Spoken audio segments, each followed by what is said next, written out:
ಹೇ friends, ಇವತ್ತೊಂದು chicken curry ಮಾಡೋಣ ಬನ್ನಿ. ಗ್ರೀನ್ ಚಿಕನ್ ಗ್ರೇವಿ ತುಂಬ ಚೆನ್ನಾಗಿರುತ್ತೆ ರೈಸು ಚಪಾತಿ ಜೊತೆ ಎಲ್ಲ. ಇದಕ್ಕೆ ಮಸಾಲೆ ಮಾಡ್ಕೊಳ್ಳೋಣ ಬನ್ನಿ.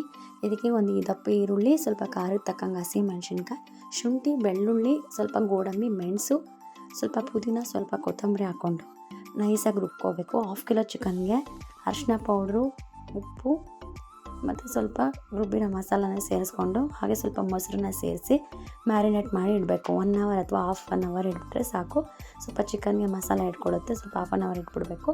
ಒಂದು ಬಾಣಲಿಲಿ ಎಣ್ಣೆ, ಜೀರಿಗೆ ಹಾಕಿ ಸ್ವಲ್ಪ ಸ್ಪೈಸಸ್ ಚಕ್ಕೆ ಲವಂಗ, ಪಲಾವ್ ಎಲೆ ಹಾಕಿ ಒಂದು ಈರುಳ್ಳಿನ ಕಟ್ ಮಾಡಿ ಹಾಕ್ಕೊಂಡು ಫ್ರೈ ಮಾಡ್ಕೊಬೇಕು. ಈರುಳ್ಳಿ ಸ್ವಲ್ಪ ಫ್ರೈ ಆದಮೇಲೆ ಮ್ಯಾರಿನೇಟ್ ಮಾಡಿರೋಂಥ ಚಿಕನ್ ಅದಕ್ಕೆ ಸೇರಿಸಿ ಸ್ವಲ್ಪ ಹಂಗೆ ಫ್ರೈ ಮಾಡ್ಕೊಬೇಕು. ಚಿಕನ್ನ 1-2 ನಿಮಿಷ ಹಂಗೆ ಫ್ರೈ ಮಾಡಿ 1-2 ನಿಮಿಷ ಮುಚ್ಚಿಟ್ರೆ ಸ್ವಲ್ಪ ಬಾಯ್ಲ್ ಆಗುತ್ತೆ ಚಿಕನ್ನು. ಮುಚ್ಚಿಟ್ಟು ಸ್ವಲ್ಪ ಲೋ ಫ್ಲೇಮಲ್ಲಿ ಹಂಗೆ ಬೇಯಿಸ್ಕೊಬೇಕು. ಚಿಕನೆಲ್ಲ ನೀರು ಬಿಟ್ಕೊಂಡಿರುತ್ತಲ್ಲ ಎಲ್ಲ ಸ್ವಲ್ಪ ಇದಾದಮೇಲೆ ಅದಕ್ಕೆ ಗರಂ ಮಸಾಲ, ಧನಿಯಾ ಪೌಡ್ರು ಹಾಗೆ ಸ್ವಲ್ಪ ಚಿಕನ್ ಮಸಾಲ ಪೌಡ್ರನ್ನ ಹಾಕಿ ಸ್ವಲ್ಪ ಸಾಲ್ಟ್ ಬೇಕಾದಷ್ಟು ತಕ್ಕಂಗೆ ನೋಡ್ಕೊಂಡು ಹಾಕ್ಕೊಂಡು ಸ್ವಲ್ಪ ಹಂಗೆ ಮಿಕ್ಸ್ ಮಾಡಿ ಕೈ ಆಡಿಸ್ತಾ ಇರಬೇಕು. ಹಾಗೆ ಕುದೀತಾ ಇದ್ಮೇಲೆ 1-2 ನಿಮಿಷ ಕಸೂರಿ ಮೇಥಿ ಬೇಕು ಅಂದರೆ ಹಾಕ್ಕೊಳ್ಳಿಲ್ಲ, ಕೊತ್ತಂಬರಿ ಸೊಪ್ಪನ್ನು ಕೂಡ ಆ್ಯಡ್ ಮಾಡ್ಕೊಬೋದು.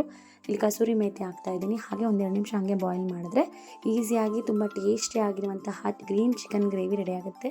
ಅನ್ನಕ್ಕೆ, ಮುದ್ದೆಗೆ ಮತ್ತು ಚಪಾತಿ ಜೊತೆ ತುಂಬ ಚೆನ್ನಾಗಿರುತ್ತೆ. ಟ್ರೈ ಮಾಡಿ.